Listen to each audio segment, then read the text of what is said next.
নমস্কার, শুভ সন্ধ্যা। নিউজ ভ্যানগার্ডের এই মুহূর্তের আলোচনায় আপনাদের সকলকে স্বাগত। আমি সুপ্রীতি রয়েছে আপনাদের সাথে এবং আমার সাথে এই মুহূর্তে ভার্চুয়ালি রয়েছেন চিকিৎসক অরিন্দম বিশ্বাস। অরিন্দম বাবু, নিউজ ভ্যানগার্ডের লাইভে আপনাকে স্বাগত। নমস্কার। দিনভর আমাদের নজর রয়েছে বাজেট নিয়ে। যদিও মেরারজি দেশাইয়ের যে রেকর্ড, সেই রেকর্ড ব্রেক করে সপ্তমবারের মতন বাজেট পেশ করেছেন অর্থমন্ত্রী নির্মলা সীতারামন। সকাল থেকে আমরা দেখাচ্ছি বাজেটের একাধিক দিক, কোন কোন খাতে কি কি বরাদ্দ করা হয়েছে, আমরা রয়েছি সেই আলোচনায়। তবে এই মুহূর্তে থাকবো বিশেষ করে চিকিৎসা ক্ষেত্রে কি কি বরাদ্দ বৃদ্ধি রয়েছে, কি কি বাজেট এই মুহূর্তে এসেছে জনগণের সামনে, সে নিয়েই আজকের থাকবে আলোচনা। তবে প্রথমেই যাব অরিন্দম বাবুর কাছে, যে প্রশ্ন রাখবো একেবারে সাধারণ নাগরিক হিসাবে, এই বাজেট বা সাধারণ মানুষের কত শতাংশ আশা পূরণ করতে পেরেছে বা করতে পারে বলে মনে হয়? একেবারে সাধারণ একটা প্রশ্ন দিয়ে শুরু করছি। খুবই ভালো প্রশ্ন করেছেন। চিকিৎসক ছাড়া আমি একজন নাগরিকও, ভারতবর্ষের নাগরিক, বাংলার একজন নাগরিক। তো একটা কথা স্পষ্ট বোঝা যাচ্ছে, বাজেট যেটা আছে খুব যে আনন্দ প্রকাশ করার মতন কিছু ছিল না। হ্যাঁ, একটাই সরকার যেটা চেষ্টা করছে, মিডিয়াম স্কেল ইন্ডাস্ট্রিতে বা ছোট আর একটু স্মল স্কেল ইন্ডাস্ট্রির উপর জোর দিচ্ছে, এটাই বোঝা গেল বারবার ওনার স্পিচে। তো ঘটনাটা হচ্ছে, বড় কারখানা না হলে কিন্তু কর্মসংস্থান বাড়বে না, কিন্তু এইদিকে উনি বারবার কর্মসংস্থানের কথা বলেছেন। হোক, মিডিয়াম স্কেল ইন্ডাস্ট্রি করেও যদি কর্মসংস্থান করা যায় সেটা ভারতবর্ষেরই ভালো, সেটা শুভ লক্ষণ। যে সরকার চেষ্টা করছেন যে কর্মসংস্থান বাড়াতে, মানুষ যাতে আরো কাজ পায় সেটাও বাড়াতে, সেটা তো সত্যি ভালো খবর। আমি তো চাই ভারতবর্ষের মানুষ বেকার থাকবে, এটা তো হতে পারে না। এবং বেকারত্বের একটা বড় কারণ কিন্তু এইবারের একটা নির্বাচনে একটা ফল প্রকাশ হয়েছে, সেটা তো অস্বীকার করার নেই। কিন্তু একই সাথে আরেকটা কথা বলি, বাজেটটা কেরম যেন একটা রাজনৈতিক বিষয় ছিল, মানে দুটো রাজ্যকে খুশি করার একটা বাজেট ছিল। এটাও কিন্তু খুব ভালো বিজ্ঞাপন বা ভালো উদাহরণ ছিল। সেক্ষেত্রে কি যেহেতু সামনে বিধানসভা আসছে অক্টোবর ডিসেম্বরে যদি কথা বলি, সেদিক থেকে তাকিয়ে কি তাহলে এই বাজেটের কথা ভেবেছে মোদী সরকার? দেখুন, সরকারকে তো সেটা ভাবতে লাগে, সামনে নির্বাচন আছে, অনেকগুলো রাজ্যের আছে। তা সত্ত্বেও সহকারী যে দলগুলো আছে, সেটা বিহার থেকে নীতিশ কুমারের হোক, অন্ধ্রপ্রদেশ থেকে আমাদের চন্দ্রবাবু নাইডু টিডিপির কথা হোক, তাদের জন্য আলাদা যে বরাদ্দ, সেটা ভারতবর্ষের ক্ষেত্রে একটা বাজেটের ক্ষেত্রে সেই জিনিসটা কিন্তু খুব ভালো নয়। কারণ আমরা দেশবাসীর কথা বলছি, দেশের কথা বলছি। সেখানে প্রত্যেকটা আমাদের বাংলাতেও সুন্দরবনে বারবার আমাদের ঝড়ঝাপটা হয়, নষ্ট হয়ে যায়, গ্রাম ক্ষতি হয়, সেই জায়গাগুলো দেওয়া উচিত। এবার অন্য রাজ্যও বলবে আমাদেরও দেওয়া উচিত, তাই দেওয়া উচিত তো বটেই, কিন্তু একটা সামঞ্জস্য রেখে বাজেট করাটা ভালো। একটা রাজ্যকে আমি 26,000 কোটি টাকা দিয়ে দিলাম, সেটাও খুব একটা ভালো বিজ্ঞাপন নয়, সেটা স্পষ্ট করেই বলতে চাই। বেশ, অরিন্দম বাবু, আপনি চিকিৎসার লোক, আপনি যে চিকিৎসার সাথে জড়িত রয়েছেন, সেক্ষেত্রে যদি খুব ভুল না হয় 2023-24 যখন আমরা বাজেট দেখেছি তখন সেক্ষেত্রে বরাদ্দ ছিল 79,221,221 কোটি, এবং এবারের সেই বাজেটে বরাদ্দ বৃদ্ধি হয়েছে 90,171 কোটি। এই যে বৃদ্ধি প্রায় 10,000 কোটি, সেক্ষেত্রে কি মনে হচ্ছে যে এই বরাদ্দ বৃদ্ধিটা ভালো, নাকি আরো একটু হলে ভালো হতো? কি মনে হয়? সবটাই যদি আপনি মিলিয়ে দেখেন, জিডিপির 1.6%, মানে 100 টাকার 1.6 টাকা মাত্র খরচ হচ্ছে। 3% না করতে পারলে চিকিৎসা ক্ষেত্রে, চিকিৎসা খাতে যদি খরচ না বাড়ায়, সাধারণ মানুষ একেবারে কিন্তু প্রাণ ওষ্ঠাগত হবে। এই মানুষদের কেউ বেসরকারিতে যায়, কেউ সরকারিতে যায়। সরকারি যদি ধসে পড়ে, তাহলে বেসরকারির ওপর গিয়ে লাফিয়ে পড়বে, সেখানে গিয়ে লুণ্ঠিত হচ্ছে, সেটা অস্বীকার করার নেই। আমি নিজেই একজন বেসরকারি হাসপাতালে আছি, আমি এই অবস্থাটা মানুষের বুঝতে পারছি, প্রাণ ওষ্ঠাগত হচ্ছে। আমি বাংলায় থাকছি, আপনি ত্রিপুরায় থাকছেন, অস্বীকার করার নেই। আজকে কি অসুবিধাটা মানুষের চিকিৎসা ক্ষেত্রে হচ্ছে, এই ব্যয়বহুল খরচটা কিভাবে আটকানো যাবে, সেটা কিন্তু এবার সরকারকে ভাবতে হবে, এবং কেন্দ্র সরকারকে আরো ভাবতে হবে। এক তো কোভিড আমাদের কঙ্কালসার চেহারাটা দেখিয়েছে। এরপর আপনারা খবর করেছেন, নিপা, জিকা, অনেক ভাইরাস এসে আমাদের আক্রমণ করছে। সেই জায়গায় থেকে মানুষ যখন চিকিৎসার জন্য যাবে, কজন ইন্স্যুরেন্স করতে পারবে, সেই ইন্স্যুরেন্সের ব্যবস্থাটাই বা সরকার কি করছে সেটা। আর একটা করে প্রকল্প কিন্তু মুখ থুবড়ে পড়ছে। তো সেই জায়গা থেকে আমি খুব খুশি হতে পারিনি। 10,000 নয়, এটা যদি দ্বিগুণ হতো আমি নিশ্চয়ই খুশি হতাম, আনন্দে আমি হাততালি দিতাম। যে সরকার পেরেছে, এ সরকার দেখাতে পেরেছে যে স্বাস্থ্য খাতে আমরা এই খরচটা করতে পারবো। অরিন্দমবাবু, ক্যান্সারের জীবনদায়ী এই ক্যান্সারের ওষুধের দাম কমেছে, এবারের বাজেটের যে তথ্য আমরা পাচ্ছি, কিভাবে দেখছেন? দেখুন, ক্যান্সারের ওপর চিকিৎসা হচ্ছে, ক্যান্সার করছে, ঠিক আছে, কিন্তু ক্যান্সারের ওষুধের দামটা আটকাতে হবে, কমাতে তো কেউ পারবে না। 10 টাকাটা 5 টাকা হবে না। 10 টাকাটা যেটা আগামী বছর 5 বছর যাতে 10 টাকাই থাকে, তাহলে মানুষের পক্ষে লাভ। ক্যান্সারের চিকিৎসা করতে করতে মানুষের প্রাণ ওষ্ঠাগত হয়, কি যন্ত্রণায় ভোগে পরিবাররা। যার ক্যান্সার হয়েছে সে ভুগছে, যারা যার পরিবারে হয়েছে, পরিবারের পরিবারজন যে কতটা কষ্টে থাকে, যন্ত্রণায় থাকে, সেটা বুঝতে পারি। আর তার সাথে যেটা হচ্ছে, এই যে ফার্মাসিউটিক্যাল কোম্পানির রমরমা, মানে আপনি ক্যান্সার বিশেষজ্ঞদের যে খরচটা করা হয় বা বিভিন্ন কনফারেন্সে করা হয়, এইগুলো আটকানোর এবার সময় হয়েছে। কারণ এবার অনলাইনে অনেক কিছু।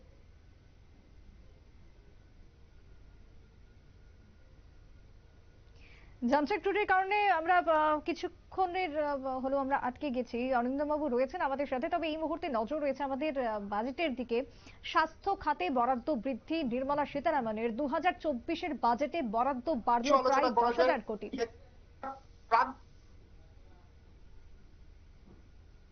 কিন্তু কমাটা আটকাতে হবে। এটা 5 বছরের একটা দীর্ঘমেয়াদী প্রকল্প, এটা এই বছরের জন্য করলে হবে না।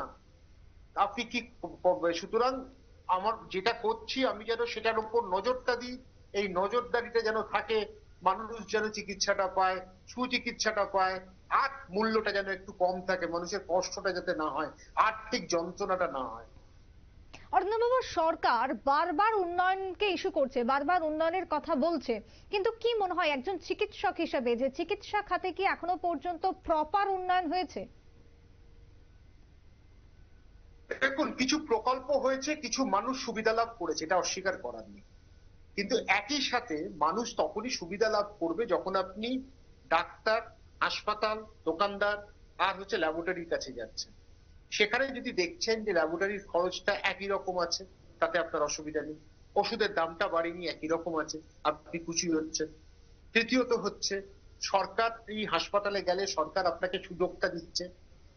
এরপর হচ্ছে আপনার ওষুধ কেনা, এই টানা একটা, এটা একটা টানা প্রক্রিয়া, এই প্রক্রিয়াটা কিন্তু একদিনের না, দুদিনের না।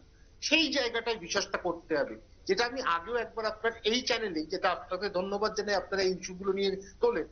একটাই কথা বলি, যে সমাজতান্ত্রিক ব্যবস্থাকে কেন্দ্র করে, তাকে হাতিয়ার করে চিকিৎসা ব্যবস্থাটা যেন হয়। অন্য ক্ষেত্রে ক্যাপিটালিজম হচ্ছে, ক্যাপিটালিজম দরকার, সেখানে আমি ইকোনমিস্ট নই, কিন্তু ওইটুকু বুঝি যে ক্যাপিটালিজমের খারাপটা কোথায়। কিন্তু ডাক্তারিতে যখন ক্যাপিটালিজম, চিকিৎসার ক্যাপিটালিজম, ক্রনিক ক্যাপিটালিজম ঢোকে, তখন কিন্তু চিকিৎসা ব্যবস্থাটা শেষ হয়ে যায়। এক শ্রেণীর মানুষ পায়, আরেক শ্রেণীর মানুষ পাবে না, এটাই হচ্ছে কথা। এখানেই প্রশ্নটা আসছে, এই যে গ্রামীণ এলাকা বা যে রিমোট এলাকাগুলো, এরিয়াগুলো রয়েছে, সেখানে যদি আমরা একটু কথা বলি, একটা মানুষকে বা একটা রোগীকে যদি চিকিৎসা পরিষেবা নিতে হচ্ছে, তো তাহলে একটা অর্থ খরচ করে যেতে হচ্ছে কোনো একটা বড় শহরে বা কাছাকাছি কোনো একটা হাসপাতালে, সেখানে গিয়ে পরিষেবা নিতে হচ্ছে। কাছাকাছি বাড়ির কাছে কিন্তু সেই ব্যক্তি চিকিৎসা পরিষেবা পাচ্ছে না। এই বিষয়গুলোর দিকে কি উচিত নয় সরকারের নজর দেওয়া? প্রথমে যেটা দরকার সেটা হচ্ছে প্রাইমারি হেলথ সেন্টার গুলো জোর দেওয়া। দেখুন, 3-4টে জিনিস দেখতে হবে। ক্যান্সারকে আটকানোর জন্য কি আমি করলাম? আমি মহিলাদের ম্যামোগ্রাম 1 নম্বর, ছেলেদের ক্ষেত্রে মানে ইন্টেস্টিনাল ক্যান্সার হচ্ছে, কোলন ক্যান্সার হচ্ছে, সেখানে স্টুল অকল ব্লাড টেস্ট করানো, এই জায়গাগুলো আমি জোর দিই, যেখানে আটকাতে পারবো। প্যাপিলোমা ভাইরাসের যে ইনজেকশন, সে ভ্যাকসিনটার দাম 10,000 টাকার মতন, সেটা কে কমাবে? অ্যাডাল্ট ভ্যাকসিনেশন কে কমাবে? অ্যাডাল্ট ভ্যাকসিনেশন কিন্তু ফ্রিতে নয়, চাইল্ড ভ্যাকসিনেশন ফ্রি আছে। অ্যাডাল্ট ভ্যাকসিনেশনের উপর আমি জোর দেবো না? আমি 65-র উপর মানুষকে বাঁচতে দেবো না? সেই জায়গাগুলো কে ভাববে? তাকে তো বোঝানোর সময় হবে যে ইনফ্লুয়েঞ্জা, নিউমোনিয়া ভ্যাকসিন, স্মলপক্স বলছি, চিকেন পক্স ভ্যাকসিন বা ভ্যারিসেলা ভ্যাকসিন, সেইগুলোর উপর আমি একটু জোর দিই। সেইগুলো তো ফ্রিতে হচ্ছে না। প্যাপিলোমা ভ্যাকসিন, যেটা করলে আমি ক্যান্সারটাকে, সার্ভাইকাল ক্যান্সার আটকে দিতে পারি, সেটা কামিয়ে দিই খরচটা 2,000-এ, অনেক মানুষ নিতে আগ্রহী হবেন। জায়গায় জায়গা থেকে আমি সিএ সার্ভিসটাকে আটকাতে পারবো। এই বিষয়গুলো দেখান, এই বিষয়গুলো ভাবা, এই গুরুত্ব দিয়ে ভাবনাটা দিলেই, তাহলেই কিন্তু মানুষকে আমি আটকাতে পারবো। নয়তো আমি আটকাবো কোত্থেকে? আর গ্রামে গ্রামে যাতে আমি স্ট্রেপ্টোকাইনেস বা টেনিক্টেপ্লেজ যে ওষুধ হার্ট অ্যাটাক হলে আমি ইভেন প্রাইমারি অ্যাঞ্জিওপ্লাস্টি অনেক দূরের কথা, কিন্তু আমি তো তাকে হার্ট অ্যাটাকের জন্য এই রক্ত গলানোর ওষুধগুলো দিতে পারবো, বাঁচিয়ে রাখতে পারবো। ডায়ালিসিসটা করাই, ডায়ালিসিস 2200 টাকা দিয়ে কে ডায়ালিসিস করাবে? সরকারকে সেখানে টাকাটা দিতে হবে। ডায়ালিসিস ইউনিট গুলো যাতে ঠিক থাকে, রাজ্য সরকার কেন্দ্র সরকার মিলে মিলে এই কাজটা করতে হবে। খরচটা না বাড়ালে এটা হবে না, আমি যদি সারা ভারতবর্ষে নিরিখে দেখি। একেবারে। এবার আমি যদি একটু ত্রিপুরার প্রসঙ্গে আসি, ত্রিপুরা বলুন বা এই যে নর্থ ইস্ট উত্তর পূর্বের রাজ্যগুলো থেকে একটা বিরাট অংশের মানুষ রয়েছে চিকিৎসার জন্য নির্ভর করতে হচ্ছে ব্যাঙ্গালোর, দিল্লি বা এইমস এর মতন বড় বড় হাসপাতালের উপর নির্ভর করতে হচ্ছে। সেই জায়গায় এই উত্তর পূর্ব ত্রিপুরা হোক বা উত্তর পূর্বের যে কোনো রাজ্যের ক্ষেত্রে এইমস এর কি কোনো সংস্থান হওয়া উচিত নয় বলে উচিত কি মনে হয়? দেখুন, একটা কথা আমি বলে রাখি, অনেক ডাক্তারের প্রেসক্রিপশন কিন্তু ত্রিপুরা থেকে তারা নিয়ে আসছে আমার কাছে, আমি দেখেছি, তাদেরকে আমি সম্মান জানাই। এই ডাক্তারবাবুদের হাতে যদি একটু একটু যদি ইনভেস্টিগেশনটা থাকতো, ডাক্তারবাবুদের হাতে যদি ক্রিটিক্যাল কেয়ার ফ্যাসিলিটিটা থাকতো, তাহলে না ত্রিপুরাতে ডাক্তার যা আছে ফাটিয়ে দিত, মানে মানুষের কোনো অসুবিধা অন্য রাজ্যে যেতে হয় না। আমি এটা খুব জোর গলায় বলছি, ত্রিপুরায় যে ডাক্তার আছেন এখন, আমি তো পুরো ত্রিপুরা জানি না, আমি আগরতলার কথাটা দেখছি, কিন্তু তবুও যে ডাক্তার আছে তারা ভারতবর্ষের যে কোনো ভালো জায়গার সাথে কম্পিট করতে পারবেন, প্রতিযোগিতা করতে পারবেন। তাদেরকে যদি একটু ইনভেস্টিগেশন তাদের হাতে দাও, তাদের হাতে ক্রিটিক্যাল কেয়ার একটা ভালো ইউনিট দাও, তারা ত্রিপুরাকে অন্য জায়গায় নিয়ে যেতে পারবে। আমি ত্রিপুরার ডাক্তারবাবুদের প্রশংসা করি এবং নমস্কার জানাই, আমি প্রেসক্রিপশন দেখেছি তাদের। তো এক কথায় হচ্ছে পরিষ্কার কথা, আর আমি খুব স্পষ্টবাদী, আমার কোনো পেছনে কথা বলার কিছু নেই, সামনেই বলছি। তো ত্রিপুরার মানুষের সেই জায়গাগুলো দেখা দরকার, যে ত্রিপুরার প্রাইমারি এরিয়াগুলো যেখানে হেলথ সেন্টার গুলো আছে সেটা কতটা স্ট্রেংথেন করা হয়েছে। একজন ডাক্তারবাবু, অত্যন্ত সম্মানীয় ডাক্তারবাবু এখন ত্রিপুরার মুখ্যমন্ত্রী, তিনি এই বিষয়গুলো নিশ্চয়ই বুঝবেন। তিনি বুঝবেন যে কোন কোন জায়গাগুলো খামতি আছে, বাংলাতেও যা খামতি ত্রিপুরাতেও তাই খামতি। কিন্তু ত্রিপুরার মানুষকে কথায় কথায় এনজিওগ্রামের জন্য কলকাতা ছুটতে হয়, দিল্লি ছুটতে হয়, ম্যাড্রাস ছুটতে হয়, সেইটা যাতে না করতে হয় সেই ব্যবস্থাগুলো করা যেতে পারে, কোনো অসুবিধা হওয়ার কথা নয়। অরিন্দম বাবু, আপনার কথাতেই যদি ধরি, এই যে খামতি বা গাফিলতি, সেক্ষেত্রে মানুষের যে বক্তব্য আজকের দিনভর আমরা পাচ্ছি, তাতে করে এই অর্থনীতির চাকার সাথে কোথাও গিয়ে রাজনীতির একটা স্পিড ব্রেকার আছে, যার কারণে কোথাও গিয়ে এই রাজনীতি যেন অর্থনীতিকে চালাচ্ছে। তাহলে কি সেটাই মনে হয় এই খামতি গাফিলতির পেছনে? দেখুন, একটা কথা বলি, আপনি বাজেটের মধ্যে প্রাদেশিকতা উস্কে দিলেন।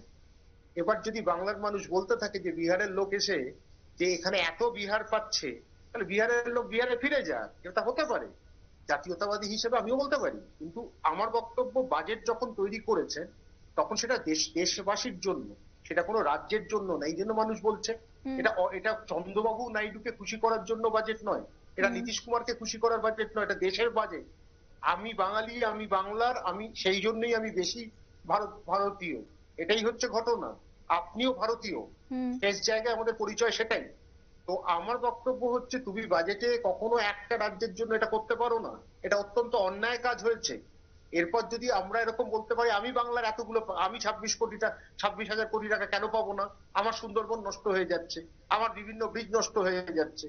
তো আমার বক্তব্য হচ্ছে যে আমি আমার রাজ্যের কথা নিশ্চয়ই ভাববো, কিন্তু বাজেটটা কিন্তু কেন্দ্রীয় ভাবে একটা দেশের জন্য বাজেট, তাহলে ফেডারেল স্ট্রাকচারটা কিন্তু ধ্বংস হয়ে যায়। এবং যে কথাটা বারবার বিজেপি সরকার ফেডারেল স্ট্রাকচারের কথা বলছে, সেই স্ট্রাকচারটা কিন্তু ধ্বংসের পথে চলে যেতে পারে, সেটা যদি বিজেপি সরকার নিজেই ধ্বংস করছে। সুতরাং দুজন দুজন সহকারীকে যদি খুশি করতে আমার বাজেট হয়, আমার মনে হয় এই বাজেটটা সেরকম ভাবে খুব আমাকে উজ্জ্বল একটা ধারণা দিল না। তাহলে কি গতবারের থেকে এইবারের বাজেট কোথাও গিয়ে ভিন্ন, মেজরিটি না থাকার কারণে? হ্যাঁ, নিশ্চয়ই, পরিষ্কার কথা, মেজরিটি থাকলে আরো অ্যাগ্রেসিভ হতো। কিন্তু একই সাথে যেটা বিজেপি সরকারের, যেটা বিভিন্ন সময় তারা সমাজতান্ত্রিক কথা বলেছে, দেশের কথা বলেছে, আমাদের নিজের দেশ থেকে বানানোর কথা বলেছে, স্বদেশীর কথা বলেছে, সেইখানে তারা ক্রনি ক্যাপিটালিজমের দিকে যাচ্ছিল, তারা বিভিন্ন ব্যবসায়ীকে তোল্লা দিচ্ছিল। এই জায়গাটা কিছুটা কমবে, এটা অস্বীকার করার নেই, কারণ তারা চাপের মধ্যে থাকবে।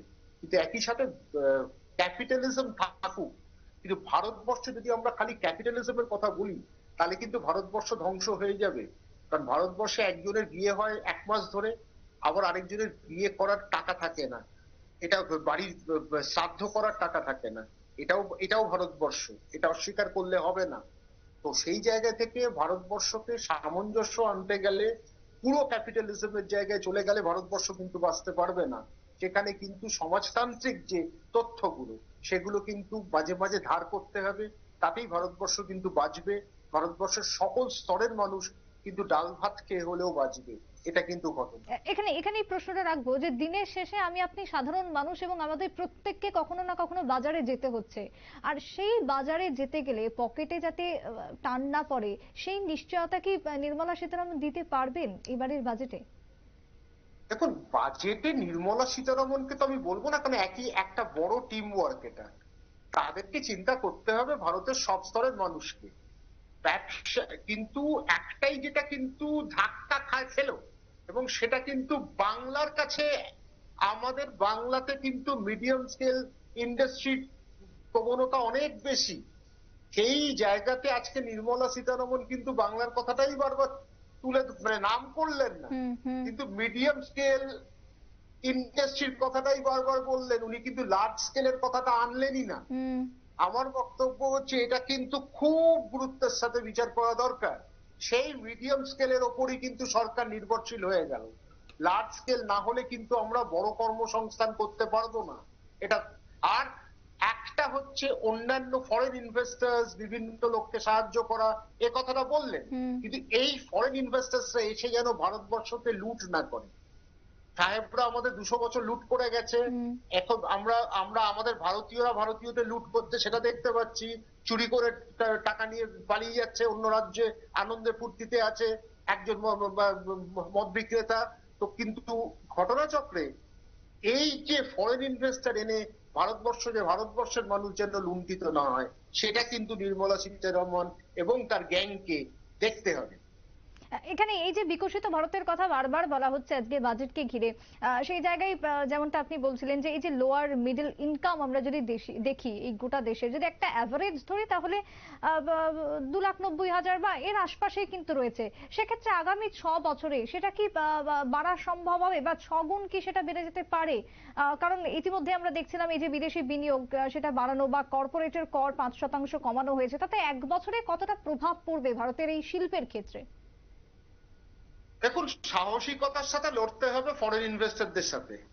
আজকে 77-এ আপনার হয়তো তখন জন্ম, 77-এ একটা ঘটনা ঘটেছিল। 77-এ যখন মোদী এসেছিল তখন কমার্স মিনিস্টার ছিলেন জর্জ ফার্নান্ডিজ। তখন কোকাকোলাকে ওখান থেকে বার করে দিয়েছিলেন সেই ফরেন ইনভেস্টমেন্টের বিষয়ে। কোকাকোলা পছন্দ করছিল না, একটা ক্যাপশন এসেছিল তখন, enter exit Coca Cola, enter George Cola. এবং হুম জর্জ ফার্নান্ডিজ, যাকে আমি প্রচন্ড শ্রদ্ধা করি ব্যক্তিগতভাবে, প্রয়াত হয়েছেন। জর্জ ফার্নান্ডেজের মতন মানুষ কিন্তু তাদেরকে এখান থেকে সরিয়ে দিতে পেরেছিলেন, যে সরে যাও, তোমাদের ইন্ডিয়া আমরা ইন্ডিয়াই বানাবো। আমরা কি পারিনি? আমরা থামস আপ নিয়ে এসেছিলাম, আমরা ডাবল সেভেন নিয়ে এসেছিলাম, আমরা ক্যাম্পা কোলা নিয়ে এসেছিলাম। হুম তো পারবো, ভারতবর্ষ পারে না এমন কিছু নয়। হুম ভারতবর্ষের 90 স্কুল আছে, পারে না এমন কিছু নয়, সাহায্যটা সরকারের লাগে। তো আমার একটা বক্তব্য হচ্ছে, এই জর্জ ফার্নান্ডেজের মতন লোক কিন্তু আমাদের লাগবে। ফরেন ইনভেস্টরদের সাথে তৈলমর্দন করে কিন্তু ভারতবর্ষকে আমরা নষ্ট করতে পারি না। ভারতবর্ষের মানুষকে সেই জায়গাটা দাও, নিজের জায়গাটা তৈরি করা, 1 নম্বর। হুম 2 নম্বর হচ্ছে নির্মলা সীতারামন যে ফিসকাল গ্যাপের কথা বলছেন, কত বছর লাগবে এই ফিসকাল ডেফিসিট মেটাতে আমি জানি না। আমি ইকোনমিস্ট নই, হয়তো এরপরে বড় বড় ইকোনমিস্টরা হয়তো বলবেন, কিন্তু সেটা যদি এখন 14-15 বছর লেগে যায় তাহলে কিন্তু ভারতবর্ষ কিন্তু অর্থনীতিতে আবার ধাক্কা খেতে যাচ্ছে, সেটা কিন্তু ঘটনা। বেশ, আবারও একটু আমরা একটু স্বাস্থ্যের দিকেই ফিরে আসবো। বিভিন্ন কথা আমরা প্রসঙ্গ রেখেছিলাম, তবে তারই মধ্যে এই যে উত্তর পূর্বের কথাই যদি বলি, সেক্ষেত্রে সেন্ট্রাল বা এই যে কেন্দ্রের কোনো নার্সিং কলেজ বা কোনো প্যারামেডিক্যাল কলেজ কি করা যেত না? এবারের বাজেটে কি এই নিয়ে কোনো একটা আশা রাখা কি যেত না, কি মনে হয়? আমি তো এটা পরে ধরছি, আমি তো আগে হচ্ছে দামটা কমানো নিয়ে বলছি, এইটুকু করলেই আমি খুশি হয়ে যেতাম। হুম এরপরে তো ভাববে। আমার বক্তব্য হচ্ছে এগুলো ভাবনা যথেষ্ট আমাদের থাকতে পারে, কিন্তু এই ভাবনাগুলো ইনপুট দেওয়ার জায়গা লোকটাকে, যারা নির্মলা সীতারামনের পাশে বসে আছে তারা কি চিকিৎসা করাতে যায় না? তারা নার্স দেখেনি, তারা ডাক্তার দেখেনি, এই জায়গায় তারা অন্ধ হয়ে বসে আছে কেন? কেন তারা মূকবধির হয়ে বসে আছে? তারা বলে না কেন? কারণ চিকিৎসা ব্যাপারটা এমন একটা গুরুত্বহীন করে রেখেছে। আর সরকার বিকিয়ে গেছে, আত্মসমর্পণ করেছে প্রাইভেট খেলোয়াড়দের কাছ থেকে। কেউ দক্ষিণে দন্ত বিকাশ দেখবেন, প্রচন্ড লুটছেন, আর দন্ত বিকাশ দেখবেন যে মানুষের জন্য আমি সেবা করি। এই দক্ষিণে দেখবেন আর উত্তরে দেখবেন কিছু ব্যবসায়ী। এই ব্যবসায়ীদের ভীষণ এরা ডেঞ্জারাস। এরা স্বাস্থ্যের নামে মানুষকে লুটেছে, লুণ্ঠন করেছে। এবং মুশকিল হচ্ছে, এটা খালি নির্মলা সীতারমনকে দোষ দিয়ে লাভ নেই, এটা আমাদের বাংলায় বাম সরকার এদেরকে এনে দিয়েছিল। একেবারে দুধ দিয়ে মানে মানে বিভিন্ন ভাবে এরা খাল কেটে কুমির এনেছে। এখন বাংলায় তারা নিজে বুঝতে পারছে কতটা অসুবিধা, কারণ তারা এখন পাওয়ারে নেই, তাদেরকে গিয়ে এই খরচটা করে আসতে হয়। তো এই ঘটনাগুলো তখন থেকে যদি আটকাতে পারতো, আটকানো যেত। কিন্তু তুমি বেসরকারিকে হাতে দিয়ে দিয়েছো। বেসরকারিকে দাও না, তাদের উপর নিয়ন্ত্রণটা রাখো। নিয়ন্ত্রণটা যখন তুমি হাতছাড়া করবে, কারণ তোমাদেরও ধান্দা আছে। এই যে পলিটিক্যাল বন্ড নাকি সব বন্ড এসব হয়েছিল, সেখানে খালি ওষুধের কোম্পানি আর হসপিটাল, তাহলে সেসব ঘটনা তো ঘটেছে। তো তাদেরকে তুমি তাদেরকে তুমি মুনাফা লুটছো, তারা মুনাফা লুটছে সাধারণ মানুষের ওপর, এটাই তো ঘটনা শেষমেশ। এই জন্য কিছু ব্যবসায়ী আছে যাদের ওপর আজ ব্যাপারটা হচ্ছে, এই জায়গায় সত্যি আমরা একটা আন্দোলনে নেমেছি। এই আন্দোলন করলে আমি আশা করি বাংলাতেও আমরা এইরকম যারা চিকিৎসাকে কেন্দ্র করে ব্যবসা করে তাদের বিরুদ্ধে আমরা একটা বড় আন্দোলন গড়ে তুলতে পারবো। অরিন্দম বাবু, একেবারে শেষ একটাই প্রশ্ন রাখবো আপনার কাছে, যে ওভারঅল যদি সবটাই দেখি, শিক্ষা থেকে স্বাস্থ্য, স্বাস্থ্য থেকে কর কাঠামো, এই আজকের যে দিনভর আমরা বাজেট শুনলাম, 24-25 সালের এই বাজেট মোদী সরকারের কাছে কতটা চ্যালেঞ্জিং? মোদী সরকারের কাছে এখন প্রত্যেকটা দিন চ্যালেঞ্জিং। কারণ মোদী সরকার এখন বসে আছে দুজনের কোলে। পরিষ্কার কথা, এক চন্দ্রবাবু নাইডু আর Nitish Kumar, very unreliable partners. এরা দেশের কথা ভাবে না, এরা নিজেদের কথা ভাবে, একটা দান্দার কথা ভাবে। সুতরাং মোদী সরকার কিন্তু লিভিং ডেঞ্জারাসলি, আমরা একটা কথা বলি, মোদী সরকার যে যা ওনার টিম আছে খারাপ না, টিম খারাপ না, কিন্তু ওনাকে পুরোপুরি ডিপেন্ড করে at the mercy of two partners, unreliable partners, and they are not interested about India. They are interested about their own place and their own prospects. সুতরাং সেখানে আমি পরিষ্কার কথা বলছি, ওনারা কতটা ভালো খেলতে পারবেন, খুব ডিফেন্সিভ হয়ে ওনাকে খেলতে হবে। এই খেলতে কিন্তু একই সাথে ক্রুনি ক্যাপিটালিজম করে আমরা কোনো দুই তিনজন ব্যবসায়ী গোষ্ঠীর কাছে মাথা নত করবো না, সেটাও যেন মোদী সরকার এই বার্তাটা দিতে পারে। কারণ সামাজিক বিজেপি সামাজিক কথা বলে, সমাজতন্ত্রের মাঝে মাঝে কথা বলে, এবং স্বদেশীর কথা বলে, যারা প্রথম এনেছিল যে আমরা নিজেদের দেশ থেকে তৈরি করব। সেই জায়গায় যদি করতে হয়, সমাজতান্ত্রিক কিছু ধার করতেই হবে। সমাজতন্ত্রকে ধার না করলে ভারতবর্ষ বাঁচবে না, ভারতবর্ষ শেষ হয়ে যাবে, বড় লোকদের হাতে গরিবরা একেবারে চুরমার হয়ে যাবে। সেটাই হচ্ছে ঘটনা। বেশ, অরিন্দম বাবু, অনেক ধন্যবাদ আমাদের সাথে ভার্চুয়ালি থাকার জন্য। ধন্যবাদ জানাচ্ছি আপনাকে। তবে আজকে বাজেট নিয়ে আমরা ছিলাম দিনভর, এবং আরো একাধিক আমরা প্রশ্নোত্তর রাখবো, বিভিন্ন মানুষের সাথে কথা বলবো এই বাজেট কতটা জনমুখী, এবং এই বাজেটের শেষে সাধারণ মানুষের যে প্রত্যাশা, এক প্রকার বলা যায় 2024-25 সালের বাজেট নিয়ে যে জনগণের প্রত্যাশা রয়েছে, সেই প্রত্যাশা কত শতাংশ পূরণ করতে পারবে মোদী সরকার? নির্মলা সীতারামন কি আদৌ সেই নিশ্চয়তা দিতে পারবে সাধারণ মানুষকে, দেশবাসীকে? এই প্রশ্নই এখন উঠে আসছে আজকে দিনভর, এবং নিউজ ভ্যানগার্ড সেই সমস্ত প্রশ্নের উত্তর খুঁজবে জনগণের কাছ থেকে, বিশেষ ব্যক্তিদের কাছ থেকে। এখন এখানেই শেষ করছি, ছোট বিরতির পর আবারও ফিরবো, সঙ্গে থাকুন।